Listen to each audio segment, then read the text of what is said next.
गोटे जोसेफ बोली गोटे धनी लोक हालेलुया जोसेफ बोली गोटे बड़ धनी लोक प्रभु जीशु ख्रीष्ट शरीर निमंते राजा पाखक जाइथिला हालेलुया कार पाखक जाइथिला राजा पाखक जाइकरी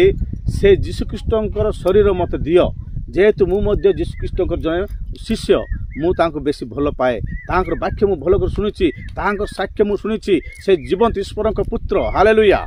तांकु मु एबेले तांकर समाधि कार्यक्रम करि पारिबी सेति मत अनुमति दियंतु मुझे प्रकार जीशु ख्रीष्ट शरीर नहीं पारिबी सेति मते से जीशु ख्रीष्ट शरीर मत दियंतु बोली राजा को मागबा को जाइतला जोसेफ हालेलुया से विषय आमे माने वाक्य राखा देखि पारिबा बेसी समय कहबी ना करे से वाक्य प्रमाण जाक तुमको देखे पार ना मतलब सब विषय वाक्य राखा अच्छी हालेलुया